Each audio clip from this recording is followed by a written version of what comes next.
All right, it's 6 o'clock, so I'd like to go ahead and call this Edgefield County Council meeting to order. Appreciate everybody being here tonight. It's October the 8th, 2024, 6 p.m. We're going to start with the invocation led by Reverend George Boyd, Chaplain in the Pines of McCormick, followed by the Pledge of Allegiance. If everyone will please stand. Thank you all for having me. If you don't mind my saying, as an employee of Edgefield County, I cannot tell you how much it makes my heart leap for joy after this past week and the chaos, how this county has come together to take care of one another. You've got those folks, of course, who are in the general public, who are the naysayers and talking trash about the county and this and that and other, and I'm going to leave it at that. They're probably the ones who weren't out getting their hands dirty. So just how awesome this county has come together. I know we got some learning to do and some growing to do, but overall we have come together 100%. So if you bow your heads, please. Gracious God, thank you so much for your presence during this time. We know that we have been hit hard. Gracious God, I hesitate to name names because I'm afraid that I would leave somebody out for all of the rock stars who have helped during this time, who have stepped up to the challenge. Employees of this county, members of their families who have come, volunteers, gracious God, who have just come to step up to this challenge to help us get through, working long hours, way late into the night, throughout the night. Gracious God, we just thank you that it wasn't worse. We know that other counties have been hit so much harder than we have, and we just pray for those families, pray for their rebuilding process, and right now we pray for this county as we move forward, for the wisdom of this council, for the leaders of this government, and for all who are part of this county to continue to draw together and to become stronger and stronger and stronger.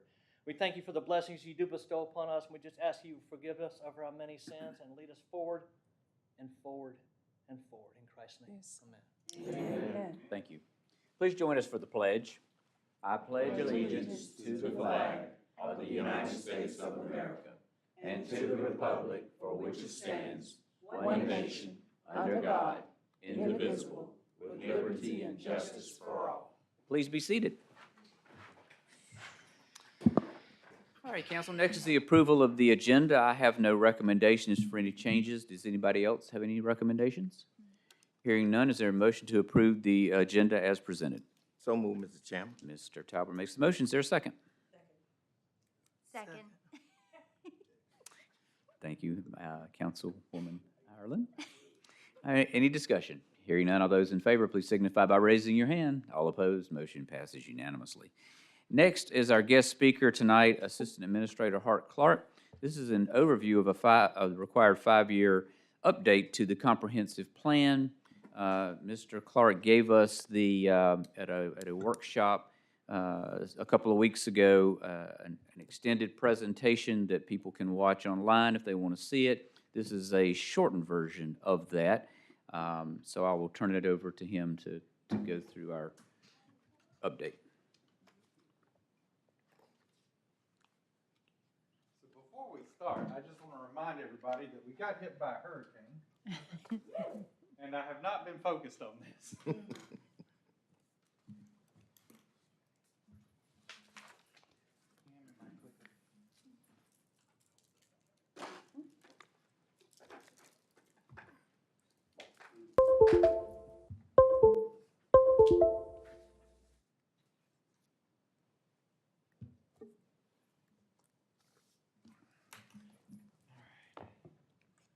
So it's time for our 2024 comprehensive plan update. This is our 5-year update. This is just a resolution. This is not a major update, which occurs by law every 10 years. The comprehensive plan is a recommendatory document. It provides guidance and is often written abstractly so that you can implement it in many different ways. Its purpose is to show an inventory of existing conditions within the county or city, along with a statement of needs and goals to implement that strategy. It's basically the bird's eye view of the county. So it looks at what all you've got and it looks to see where you want to go. There are 10 elements to the comp plan. We currently have 9 in our comp plan. The 10th one will be in our major update in 2029. The 10 are population, economic development, natural resources, cultural resources, community facilities, housing, land use, transportation, priority investment, and the new one is resiliency, which again, you will not find that in your copy, but when we rewrite the plan at the next update, that will be added. So the requirements for the comp plan, if you want to have any sort of zoning in your county, if you want to have any sort of land development regulation at all, even if it's something as simple as saying, you know, you have to have a buffer yard between an industry and a residence, you have to have a comp plan and you have to have a planning commission. You cannot pass any land development laws without a comp plan. So that's why we do it. It is required to have a major update every 10 years and a small update every 5. We're in that 5-year process, as I said. This update is a simple resolution. Y'all don't have to go through 3 readings. There are no major sweeping changes. This is more updating tables, updating language, that sort of thing. So the changes we've made, staff has updated some of the charts, so your census charts, things of that nature. Those have been updated. We changed some of the language in the tables to make them clearer and match with the land use categories. That was a request of the Planning Commission. The Planning Commission also updated the land use section to include a potential new zoning district that we have not yet created called rural agriculture. And then we also expanded a state residential future land use throughout the Mount Vintage area all the way across to the west side of District 5 and then up Garrett Road all the way back to 23 in District 2. And then the last thing is the priority investment plan, which is primarily y'all's job. That is spending money. So we can add to it.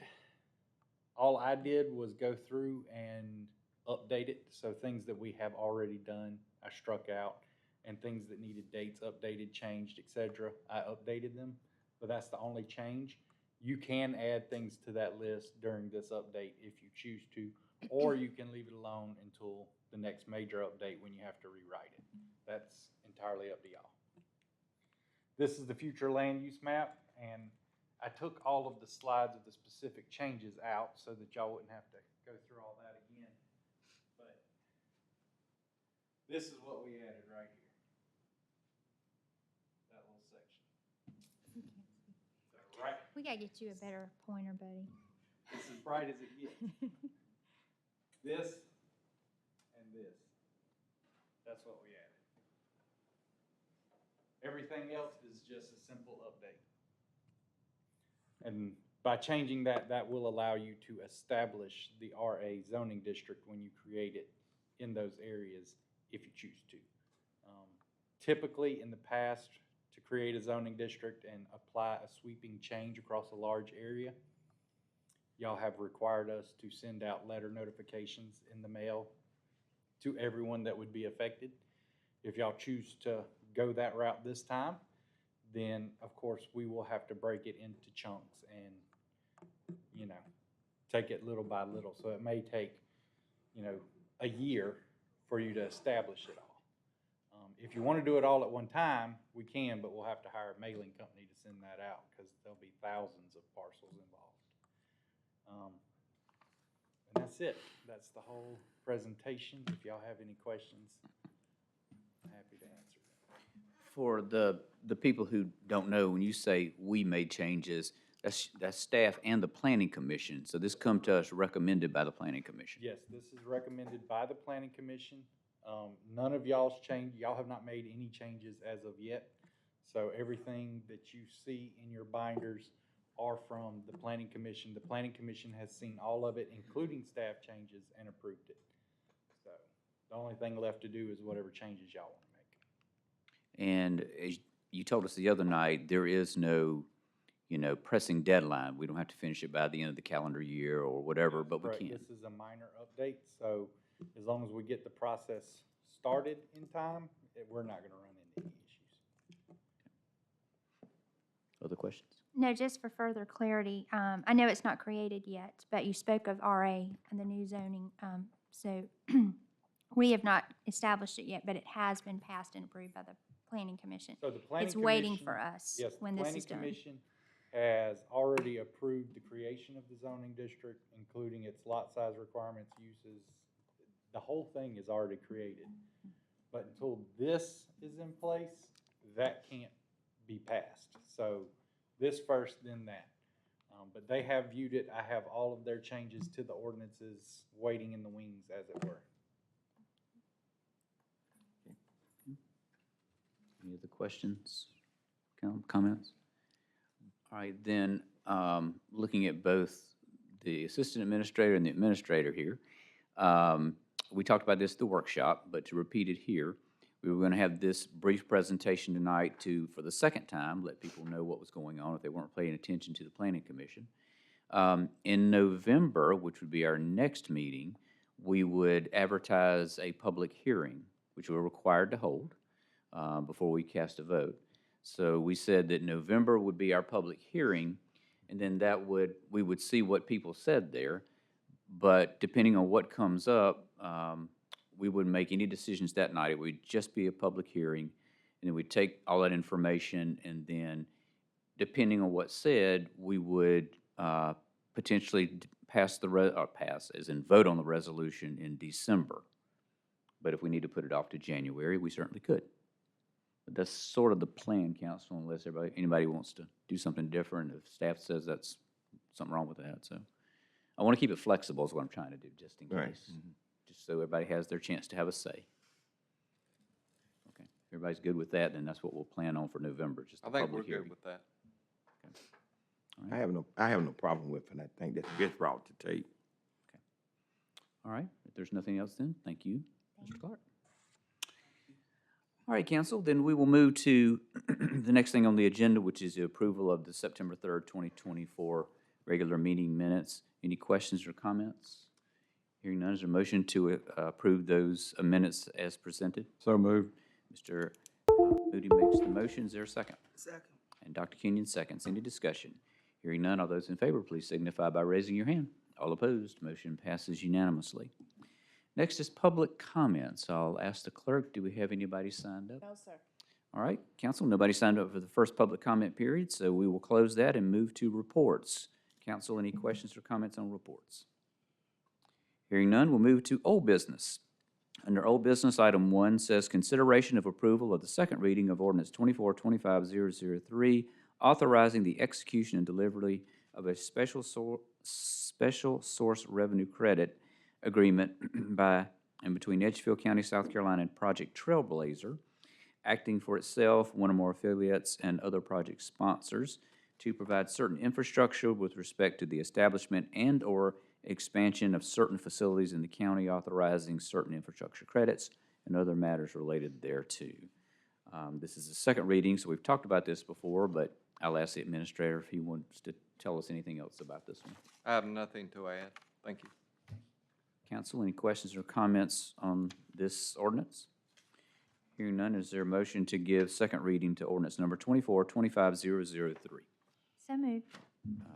Ms. Ireland makes the motion. Is there a second? Second. I'm going to say Mr. Talbert second that. No, Speed of Moody. sound is closer. Moody. Oh, okay, Mr. Moody second. All right. Any discussion? Hearing none, all those in favor, please signify by raising your hand. All opposed, motion passes unanimously. Next, under old business is number 2, consideration of approval of second reading of ordinance 24-25-002 to enter into a multi-park industrial park agreement with Aiken County for Project Trailblazer. Again, I'll ask the administrator, this is second reading, but is there anything new or different we need to know tonight? I have nothing to add. Thank you. Okay. Questions or comments from council on this one? Hearing none, is there a motion to give second reading to ordinance number 24-25-002? So moved. Dr. Kenyon makes the motion. Is there a second? Second. And Ms. Ireland seconds. Any discussion? Hearing none, all those in favor, please signify by raising your hand. All opposed, motion passes unanimously. Next, we're down to new business. This is consideration of approval to grant permission to the Edgefield County 250 Committee for Celebration of the American Revolution to erect a monument on the Edgefield Town Square commemorating Edgefield County's part in the American Revolution and to provide $5,000 in assistance towards the cost of this monument. I know we have a guest speaker tonight, but I'm asking the administrator first if there's something that he needs to talk about with this one. I'll just remind council that you passed a resolution in November 23 to establish this Edgefield County 250 committee. And that is a committee to make proposals, to do things to celebrate the 250th anniversary of the American Revolution. And as you stated, Bettis Ransford will present on a proposal to erect a monument on the town square, which is owned by Edgefield County. Thank you. Okay, so I'll call on Mr. Ransford, and I'll remind council that this information is under tab 3 in your notebook, the details. Thank you all so much for the opportunity to appear before you. As noted in a cover letter, we at the 250 Committee for Edgefield County have looked at many different ways to celebrate our 250th anniversary of the not only the Declaration of Independence, but also the entire Revolutionary War. Interestingly, we have many monuments in our towns, both for all of the wars that we have fought in, including the war between the states, the Civil War. We've got monuments for World War I, World War II, for the Korean War, and for Vietnam.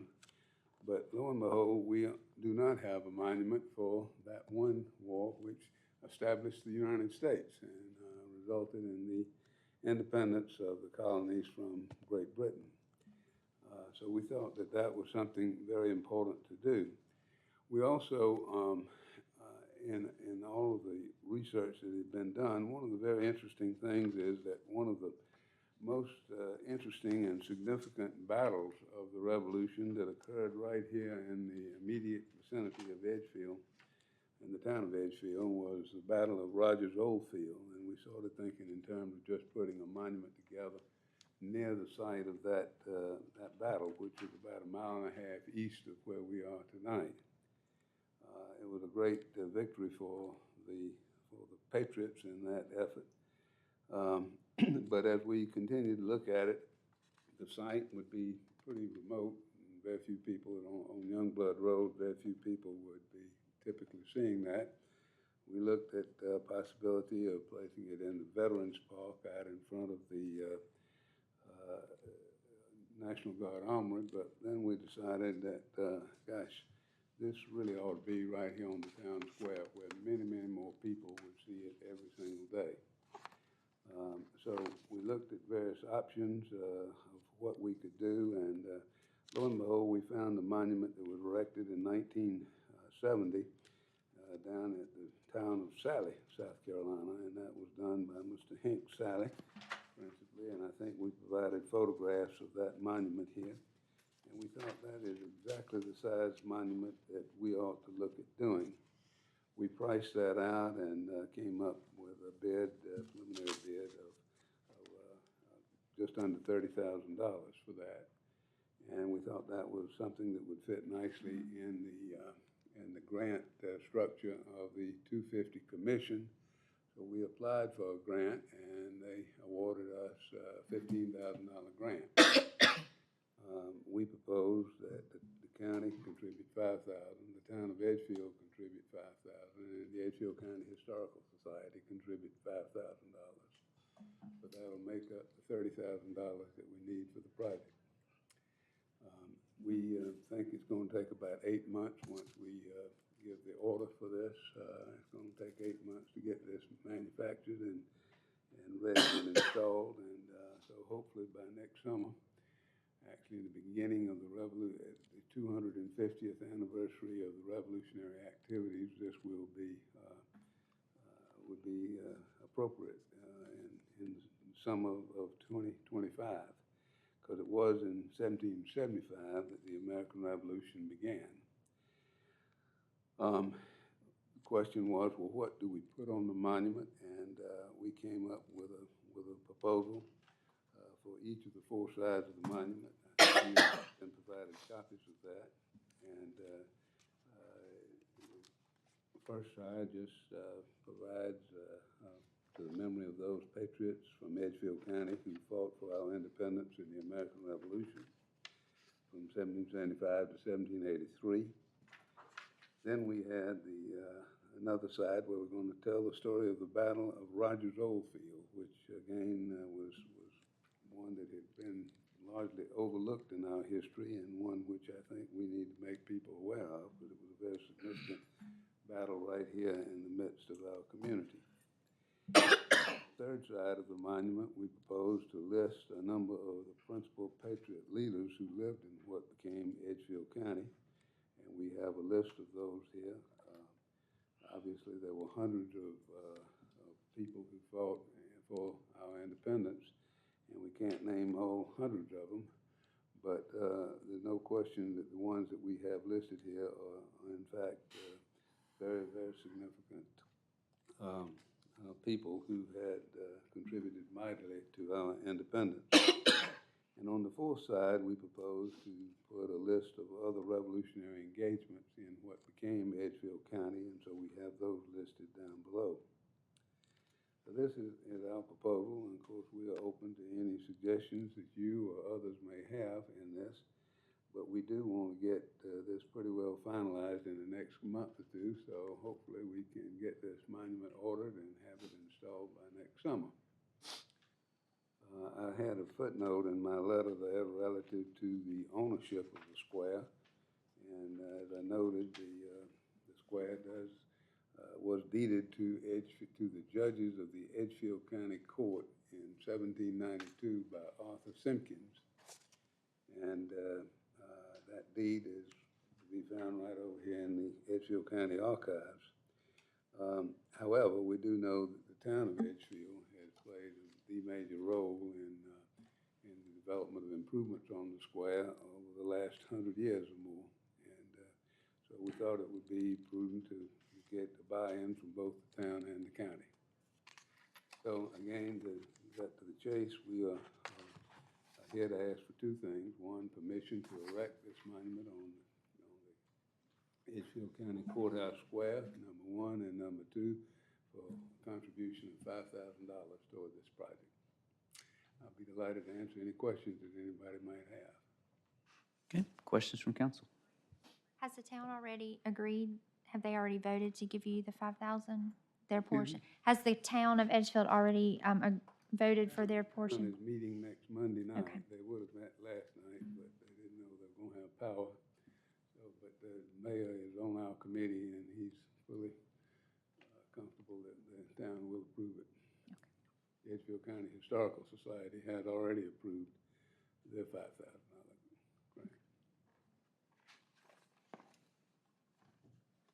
Other questions or comments from council? I mean, I personally think it's a fine idea, but let me ask the administrator, the $5,000 that we would potentially would approve here, where would that come from in our budget? That would come out of council's contingency fund, and there are adequate resources in that fund. So council? And will we any get questions? any say on what's on the monument or the placement or anything like that? Do we? Well, where we propose to place it is essentially on the east side of the square. If you look at the square, we've got monuments. Obviously, the Strom Thurmond statue stands between that on the west side of the square. On the north side of the square is a monument to the 10 governors of Edgefield. On the south side of the square is a monument to those who fought in World War I and II, Korean War, and Vietnam War. And so this would go essentially in the same place, but on the east side of the square. For those of you who've been around a long time, you may remember after we had the 1988 renovation of the square, we put a fountain over there, and there was a fountain on that spot, but that fountain, for whatever reason, kept not working, and so they decided to get rid of the fountain. So this will be there. And good thing is that this won't require any maintenance once we get it put there. It'll be there for the duration.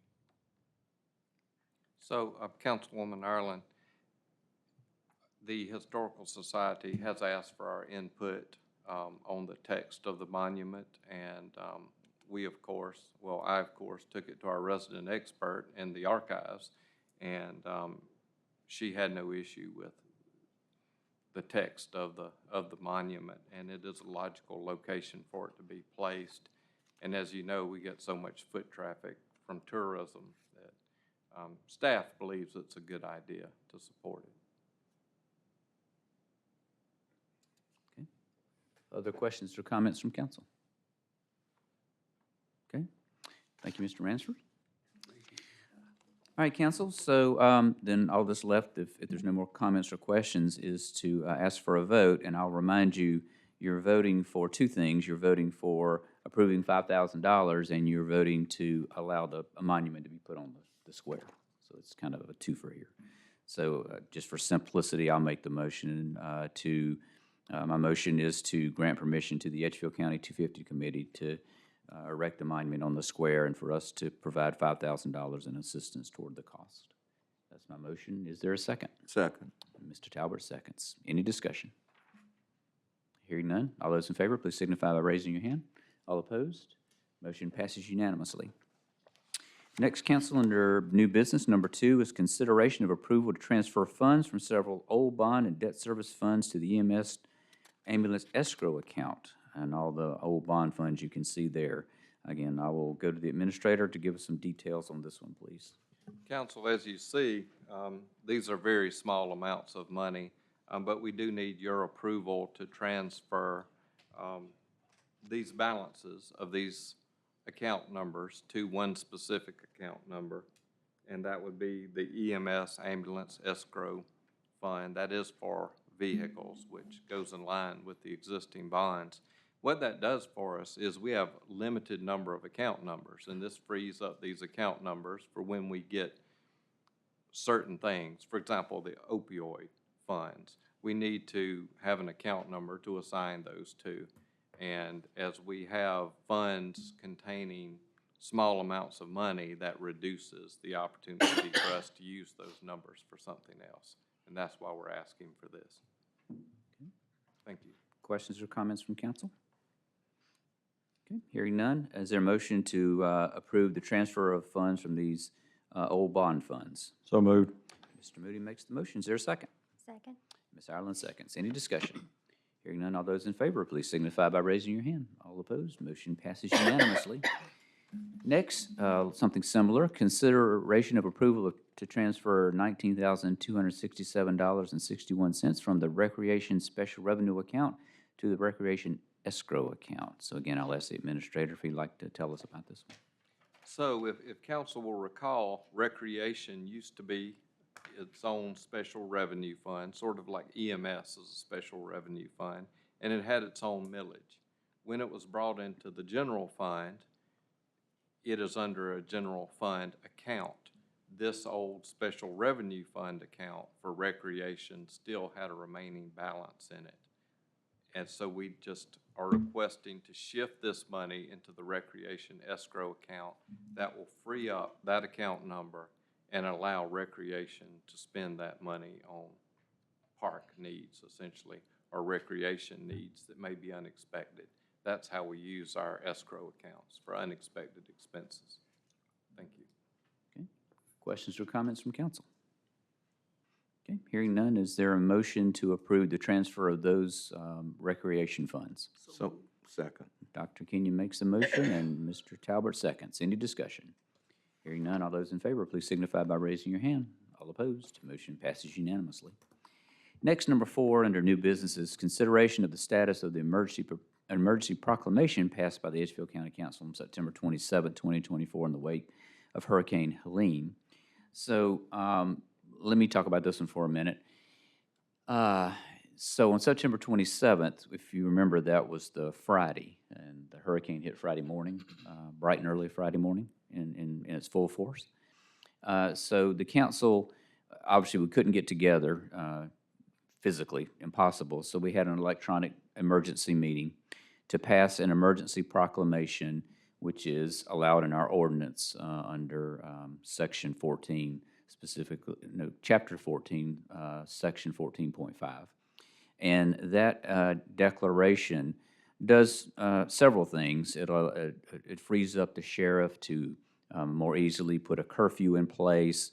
It allows us to suspend certain procedures and policies and things that might get in the way of emergency recovery in such a situation. So our ordinance says that we can have an emergency proclamation for up to 60 days. And then we can always shorten it or we can extend it. And what I think we're going to do, and I'm going to ask the administrator in a moment here too, is the sheriff, as you know, has released the curfew, so that's no longer in play. But because you never know what's going to come up and that we might need something, I was going to recommend that we keep this emergency proclamation, that's not the curfew, this is just the proclamation, in place for a full 30 days. So from September 27th, when we established it, to October 27th, to give us that 30-day window and vote tonight to end it on October 27th. And if we need to extend it, we'll have a meeting before October 27th. I don't think we will, but that allows two things. One, if there's an emergent need that we aren't seeing today that happens because of this hurricane, we already have the emergency proclamation in place. The sheriff, if he needed to do the curfew again because something pops up in the next couple of weeks, he could do it very easily. But the good news is we can leave it in place and nothing's going to happen unless there's an emergency. It doesn't prohibit us for anything. It doesn't free us up to skirt the rules because you can only go around certain things for the emergency. You can't do it for anything else. So there are guardrails is what I'm saying. There's no reason not to let it go to October 27th, in my opinion. But let me ask the administrator, I've said anything off kilter here that we need to also consider? No, you're exactly correct. I will say one advantage of keeping it in effect is it facilitates my ability to enter into contracts. As you know, I entered into a contract for debris management that had to be done before this meeting. And that contract may require revisions, it may require extensions, add-ons, and this proclamation gives me the ability to do this without council coming back for a special called meeting. I have no strong opinion either way of what you should do, but that is an advantage of it remaining in place. Thank you. Okay. I'll open the floor to council. Questions, comments? Mr. Chairman, I would like to say, we'd like to thank you for reaching out to us at a time like that. And you had explained well, it saves some time for things could be happening if we do this again, it'd be in place. And I can see that the citizens will appreciate it much more. And I'd like to thank this council member, all the council for reaching out to us whenever you send out the email. I know I was having a problem getting mine. And Rita had called me several times and reminded me, and she really got on me. And I said, well, I can't respond. I can't yet. So she read it to me. So I'm very appreciative how we act on this, the tornado, and I definitely in favor of supporting, and I make a motion that we approve it. Okay, so to clarify, your motion then would be to continue the emergency proclamation through October 27th. Right, that's correct. So Mr. Talbert makes that motion. Is there a second? Second. Mr. Moody seconds. Any discussion? Hearing none. All those in favor, please signify by raising your hand. All opposed? Motion passes unanimously.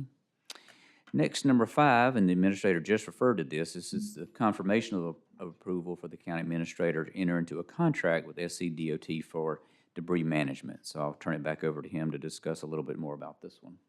So as we just discussed, the declaration of a public emergency allowed me to fast-track our approval for a debris management contract.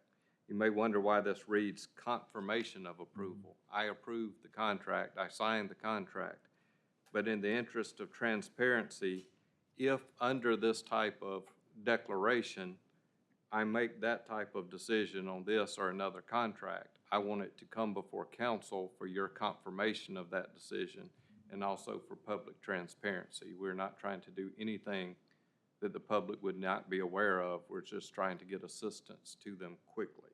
So that's why this item is on the agenda. Thank you. One question for the administrator. So this particular contract that we're talking about here that we know will potentially starts Monday, I guess. That's correct. Next week. There is a cost to this, at least to the county initially, and how it might be handled. Do you want to talk about that part? I would. So currently, we are approved for debris management under FEMA. That is a 75% FEMA match. The county would be responsible for 25%. Since the early 2000s, the state has absorbed that 25% for local disasters. That doesn't mean they will absorb it this time. I find it very likely. There's also the potential that FEMA will move up to a 90% or even 100%. I know our Senator Graham said that he is pushing for 100%. Rarely do they get there. Sometimes they get to 90%. But there are costs that we have incurred as well that we will be bringing money in for our time spent, our equipment used. That money that FEMA will pay us will go into an account initially to offset the potential for us paying this 25%. Likely we won't have to, and then those monies can be used for something else. But there is a potential cost to us, and we are prepared to transfer funds, interest funds, on our general fund and other accounts to cover that if the case may be. So we will be okay, but we believe that we will not have to pay that 25%. Okay. Thank you. Thank you. I just wanted council to understand that there is cost here, but it's not a showstopper, and we can pay for it if we had to. But we're hoping we don't have to, and we think it's a low risk to do this. That's correct. But even if it was risky, I think we'd want to do it. But I just wanted council to know. So with that, questions or comments from council? David, I know you probably don't have the answer, but are they gonna like start in one area, or are they gonna be different areas of the county at one time, or is it gonna be, I keep getting asked this, so. The contractor that's moving into the area will have multiple sites that are approved to deposit the debris. It's likely they will manage several areas at once. They tell us that they're going to try to give us guidance as to what roads they'll go to next, but that guidance may be one day ahead. Everything we get we'll immediately post, we'll immediately share.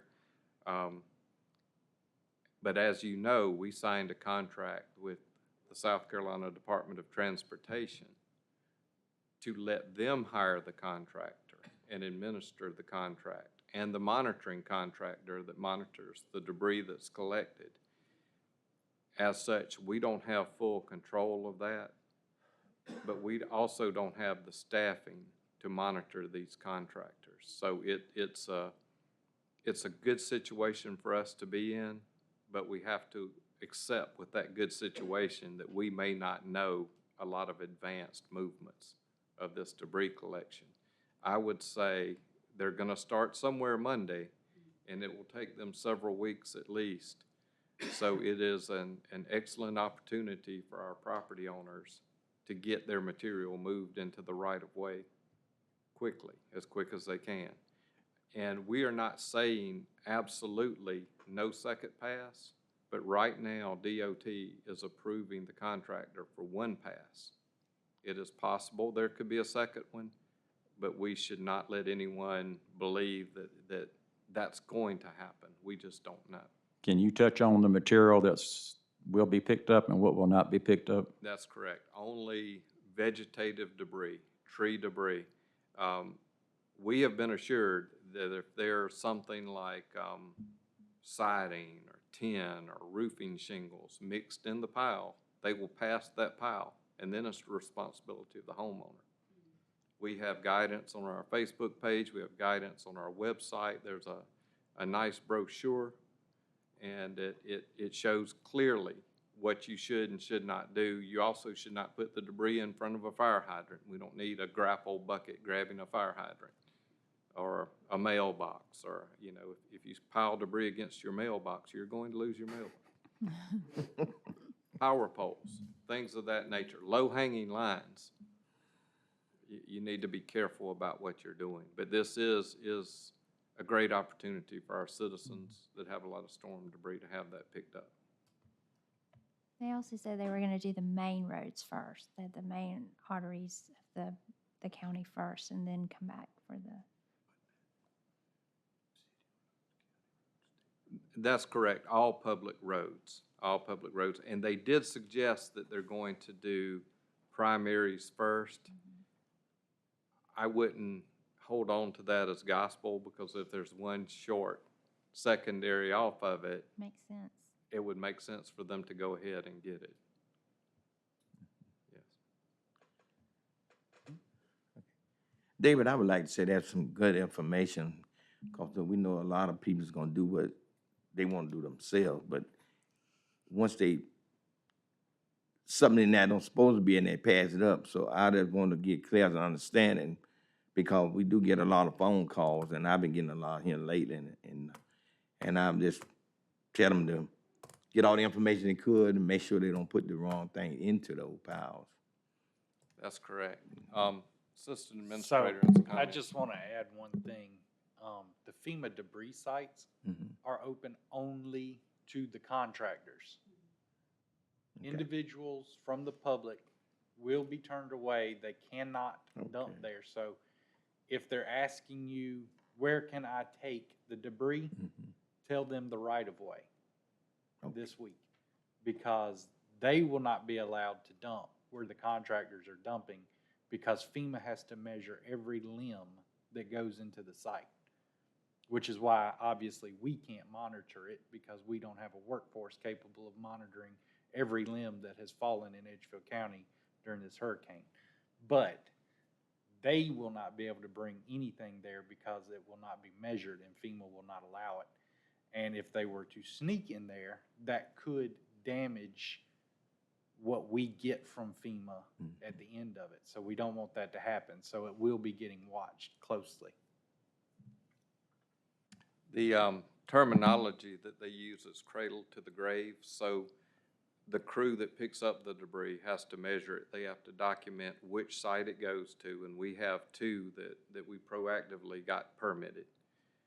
And when that material is disposed of, and I think for the most part, it will be ground in a tub grinder, that has to be documented. So if there's any evidence, if there's any spot check and somebody's coming in with a dump trailer after hours trying to dump material, that could really damage our reimbursement, as Doc said. So we need to be careful that that doesn't happen. And I've heard some misinformation that it's gonna be a free-for-all and people are gonna be able to load up their pickup trucks and come to these sites. That is not the case, and that will hurt us in the long run if that type of thing happens. Okay. I'm sorry, go ahead. I like to appreciate it that, because that is good information. I have been asked that, and and so now I have the correct information to give to different ones. Thank you. Thank you. And so I don't want to chase this rabbit too far down this hole, but let me ask two more questions, please. Question one, so if somebody, let's just assume for a second, the DOT contractors make one pass and they're done, and then people start putting more debris out, or want to know what to do with their limbs and stuff now, what would they do with them once they miss this? So minor debris can be taken to our convenience sites. Minor debris, bags of leaves, small limbs. There are landfills out there. There's one on Rainbow Falls Road. They take material. They also charge for the material that's dumped there. That is an option. If you have a tree contractor remove material for you, if it's after the time of the debris removal, you should ask them to remove that debris. As I said, it's not certain that there won't be a second pass, but it's also not likely that there will be a second pass. All right, which brings me to my other question, which is, what about the people who have, we'll call it other debris, shingles, siding, pieces of wood, whatever it might be, not trees? What would they do with that, since they can't put it out and get it picked up? So if it's a large quantity, they would take that to the landfill. Smaller bunches of material, if you go pick up shingles in your yard, a piece of siding, that can go to the convenience sites. And generally, when you hire a contractor to strip a roof or something, they are disposing of it in their bid. They're counting on taking it to the landfill. All right, so when we get that question, council, we can tell people, watch this video, and at 6:40 PM to 6:45, we got the explanation. What happened to those people that don't have no social media like me, no Wi-Fi at all at home, and can't get into, cannot see or hear anything? You Right. know, I see that being. So I will say that you need to tell people to sign up for TextMyGov. A lot of people have said that, you know, communication with the county is difficult, but we've hit almost 200,000 text messages since that Friday night. So there is communication. That program is working well. Foster and Suzanne have been answering those 200,000 text messages. So it does work. So if they want alerts or they want to be able to just send in a simple question, TextMyGov is the way to do it. And I will send you an email with how to sign up and what to send out to people. So my thing is like, just about all of my panels gone, right? It's my responsibility to take it to the landfill, all right? That is correct, unless you hire a contractor to replace them and they take it to the landfill. Yes. Thank you. Okay, other questions or comments from council? Okay, hearing none, then we're back to being on the issue at hand, the confirmation of approval. So is there a motion to give the confirmation approval to the county administrator to enter into this contract? So move. Mr. Tower makes a motion. Is there a second? Second? And Ms. Ireland seconds. Any discussion? Hearing none, all those in favor, please signify by raising your hand. All opposed, motion passes unanimously. All right, that's the end of the the new business, and next we have the second public comment period. No.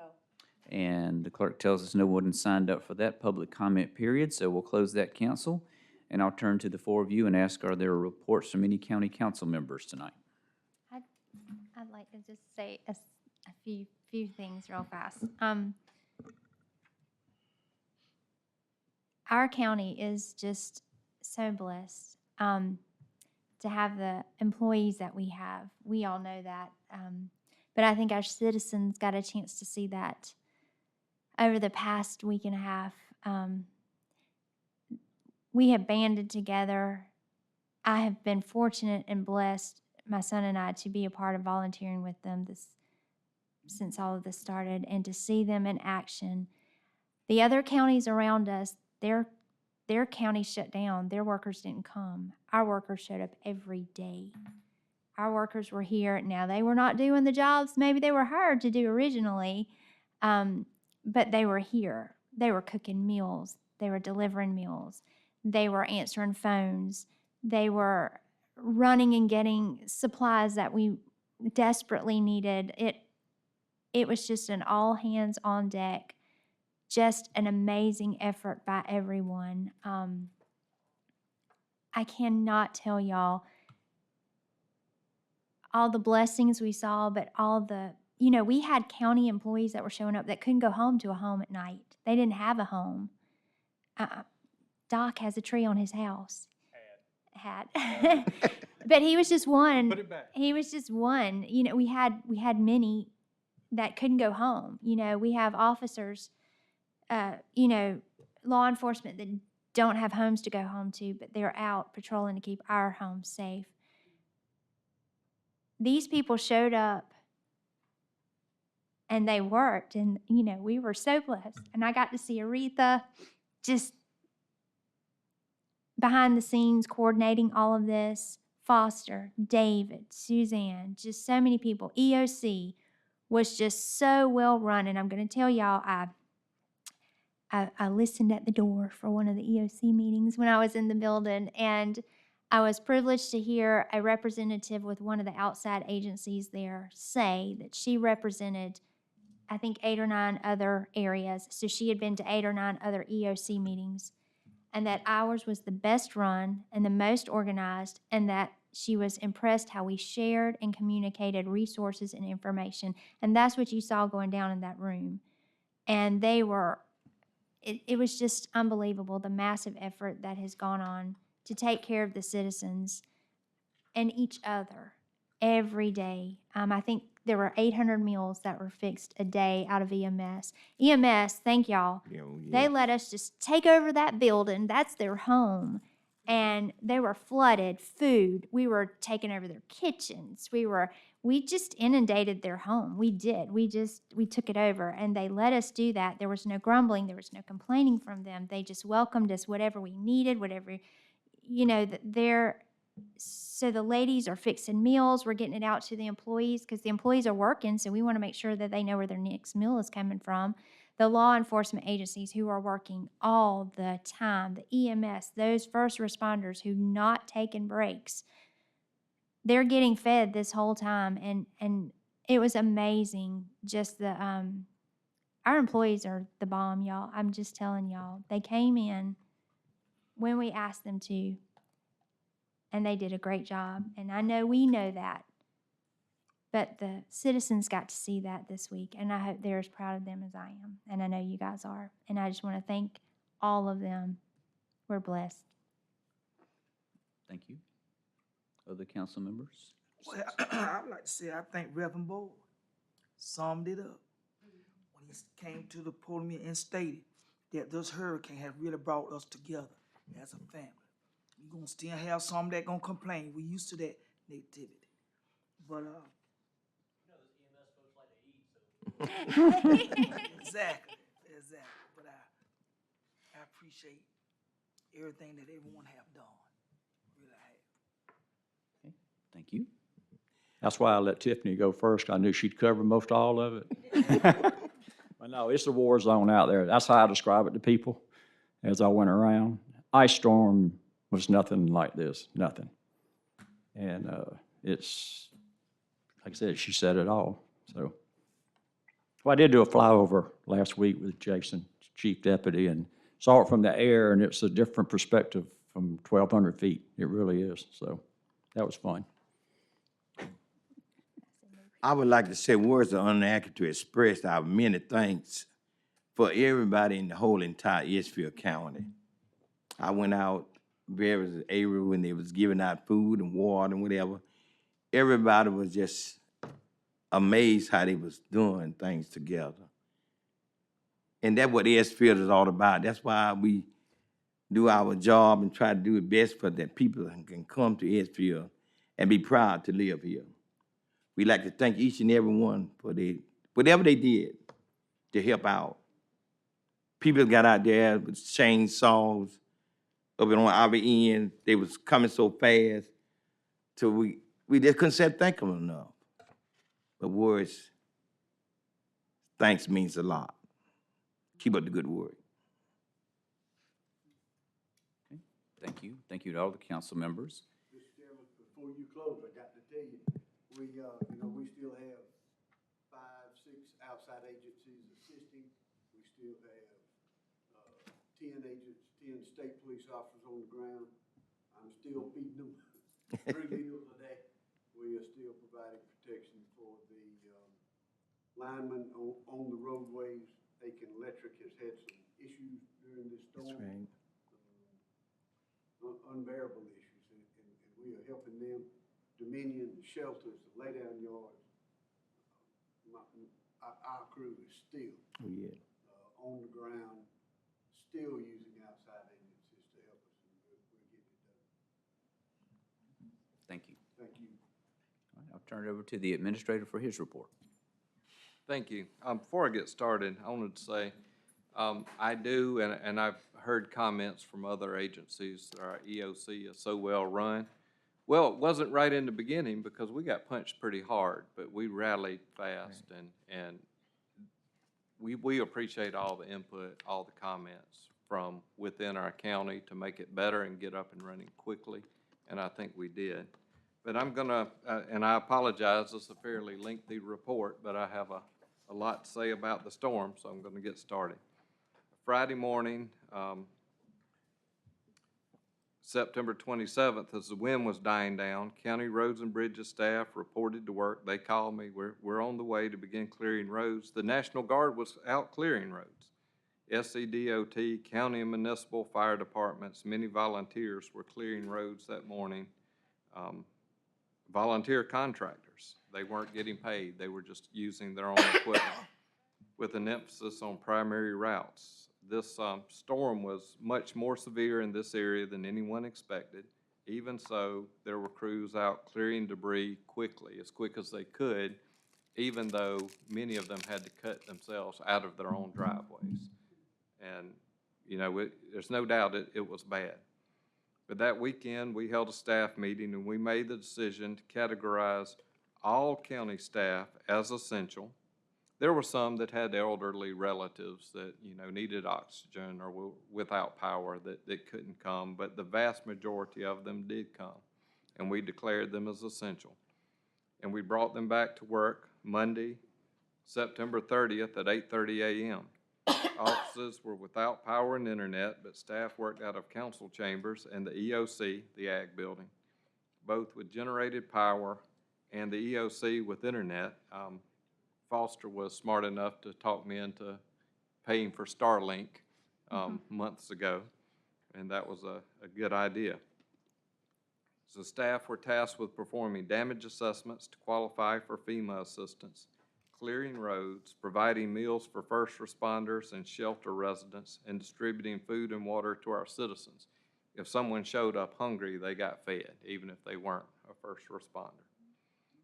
Staff performed well, stepping out of their normal job duties to help with the emergency response.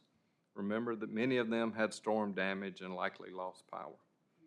The Sheriff's Office and EMS has been working around the clock to keep our citizens and emergency workers safe. Deputies driving with blue lights on made an obvious difference. I got that comment from a lot of people, including other agencies that came in. I think you said that was Major Ramey's thought. Well, that was a good thought. That really helped. I can't say enough about the sheriff and his team. They worked so hard, and if he thought we needed to do something a little better, trust me, the sheriff's going to let you know. And his input is generally appreciated and followed. EMS Director Lynn just did a great job. Garrett's such a great employee. EMA Manager Crowder, EMA Assistant Boyd, who was supposed to work, I think, maybe 8 hours a week. We got a little more out of her this time. Assistant Administrator Clark's, and all of their work ethic and decision-making helped me, because this was a big thing to get your head around. I've done something like this before with the ice storm. As Councilman Moody said, this was way bigger than that ice storm that we had. Aretha Eubanks set the menus and sourced food for employees to prepare for first responders all week. It's almost like a war zone. She went everywhere to source food and come up with meals to feed people all week long. So we began last Monday receiving truck after truck of bottled water and MREs. We established 5 distribution sites and were able to keep up with demand. Demand now has been diminishing rapidly. Today was our last scheduled distribution, but water will remain available this week at Edgefield Fire Department, and we will deliver to other sites upon request. 3 of the distribution sites were at our local schools and for the most part staffed by Edgefield County School District employees. They have been great partners in providing aid to the public. Dr. O'Gorman and Jason Holt participated in all EOC meetings and were willing to help in any way.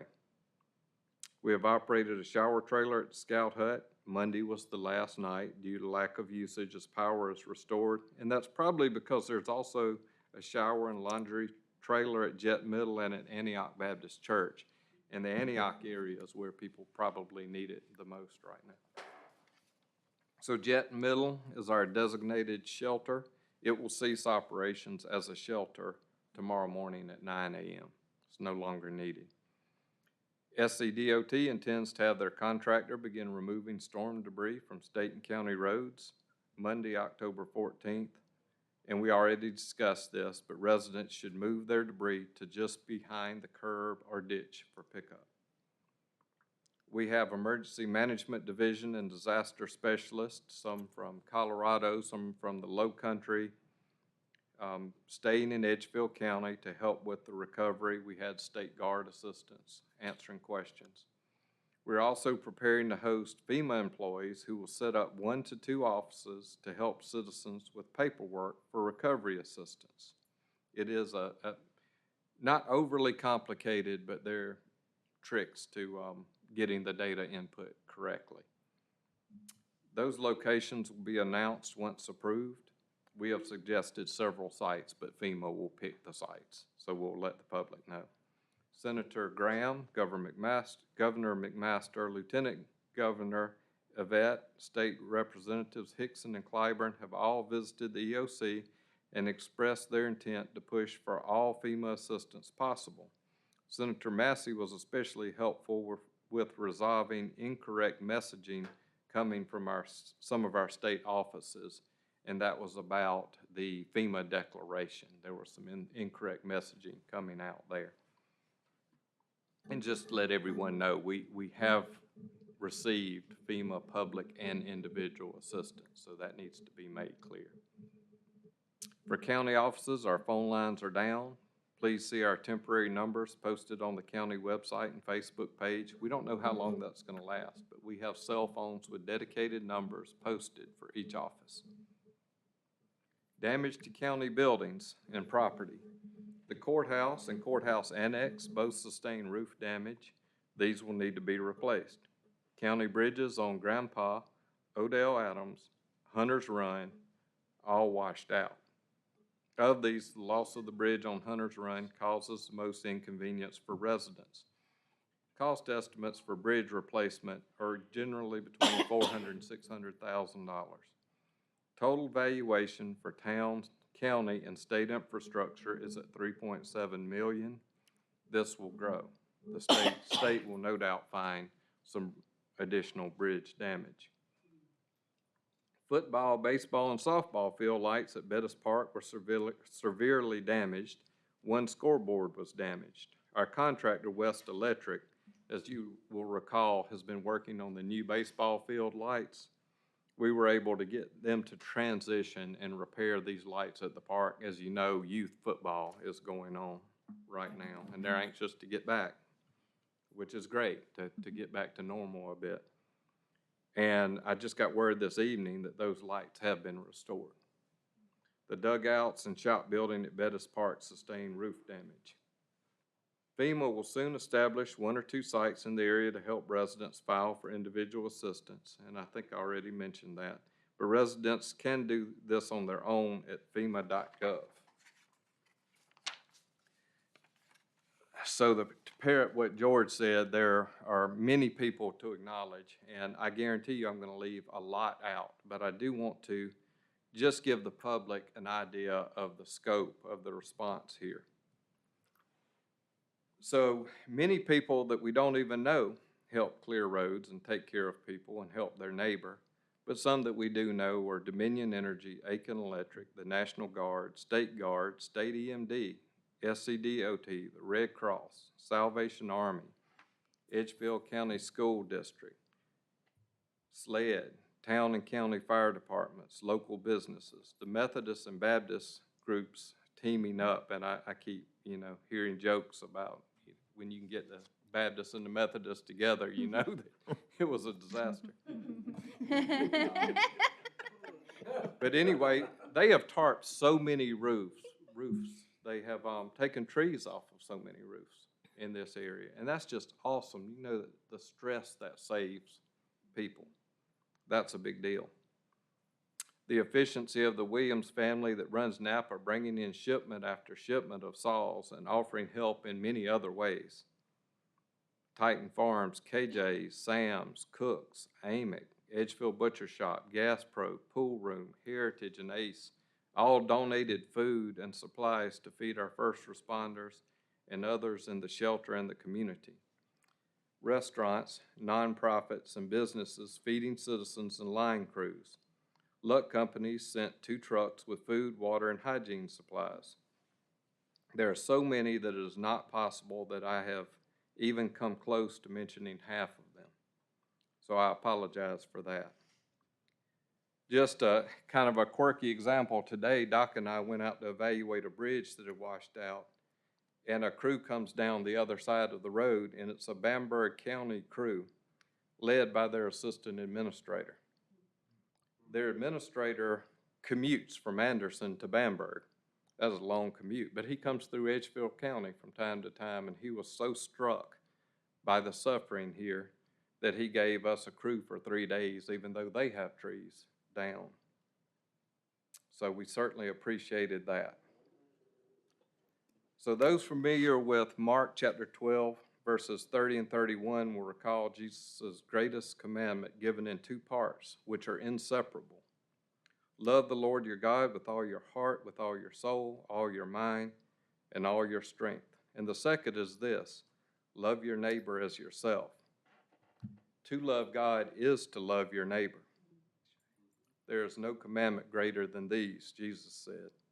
So these things that I've highlighted honor that commandment, and I hope if you're not from a Christian tradition, you still appreciate the sentiment. This gives me hope in humanity, and I can tell you that Edgefield County is very appreciative. Thank you. All right, so for us, council, just a couple of things. As far as damage is concerned too, the Law Enforcement Center and Animal Shelter are both okay? They are. Animal shelter's fine, law enforcement center had one little hiccup. I'll let you have one guess to whose office it got. But actually, I checked on it today and it's all back very well. Very minor. We were lucky there. Very minor. Could have been. And, you know, I don't know if you've looked at your phone. I happened to look at mine a little while ago, and you and I, got an email from Dominion that said now they're down to approximately 10 people without power for Dominion. So Dominion is that close, obviously, with only 10 people left. Now, Aiken Co-op's got a little more to go, but they're getting there too. Yes. Questions or comments for the administrator from council? Just appreciate everything that you've been doing behind the scenes to keep us going. I mean, I saw David one day and he looked a little worn. But don't tell him how I look, so that's okay. Councilwoman Ireland looked at me and told me I looked bad. But thankfully he didn't return the cement to me, which I'm sure I did too. So, but Garrett, I told you the same thing though. Garrett looked like he was the Walking Dead one day. So I'm just saying, Foster needed to eat. I mean, it was just, everybody was just, falling apart but we didn't all fall apart at once. So that was the good thing. But hours without sleep, without food, and you were just, I've told them, so I'm telling everybody, we are so fortunate to have you, and we appreciate what you have done. And Doc being there right with you too, just, golly, we are so thankful, so blessed. I am so All the thankful. staff. It's just the staff, You And they win did. or lose with your staff. They- We have great staff. We haven't. They work way beyond the call of duty, all of them. Make sure you know that, whether it's Mhm. sheriff, deputy, EMS, Foster, Susan, who's supposed to work 8 and's worked probably over 100 at this point. Aretha has non-stopped the entire time. All of our staff they really stepped up. It has been an incredible effort. You mentioned the courthouse roof. Will the whole thing have to be replaced? Reshingled, Okay. I think the underlayment is probably okay. And Okay. our insurance adjuster was here today. He was looking at all the damage at the park, at the courthouse, at the annex. So that process has already begun. Thank you.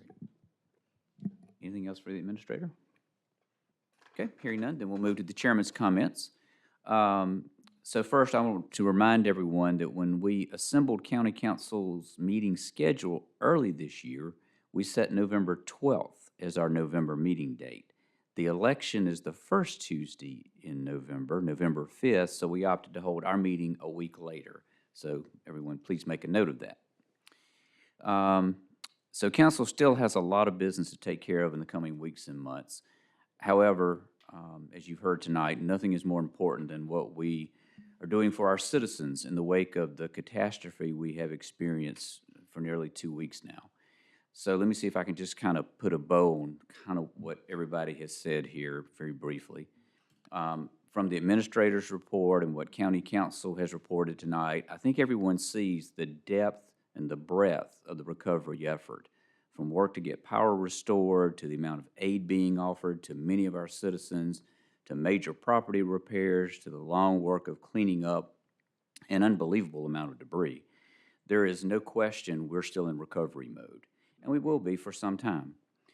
When the fury of a storm wreaks so much destruction, it is extremely difficult to start digging out. But we've witnessed the resiliency of our citizens, and we've seen the outpouring of outreach from many in our county and from outside our county as well. Like everybody here, I won't be able to name all those who have helped because there are just so many individuals and groups, whether from county employees to nonprofit groups to just everyday citizens who reached out to help their neighbors that we'll never know about. I just say we are sincerely grateful to all of you. In times like these, we need heroic measures to begin to bring us back. And we're finding these heroes everywhere. Many in our communities are experiencing extreme issues with their houses, cars, property, their ability to get food and water and other critical needs. We'll continue to provide avenues for aid for our citizens as long as we need to. But it will take all of us continuing to work together. I have no doubt it will continue to all come with God's blessing and His direction. In Psalm 122, verses 1 and 2, the Bible says, "I lift up my eyes to the mountains. Where does my help come from? My help comes from the Lord, the maker of heaven and earth." May those words bring us some comfort and strength. Council, there being no other business tonight to conduct, I entertain a motion to adjourn. So moved. Second. Ms. Arlen makes the motion. Mr. Talbot seconds. Any discussion? Hearing none, all those in favor, please signify by raising your hand. All opposed, motion passes unanimously. Thank you, everybody, for being here.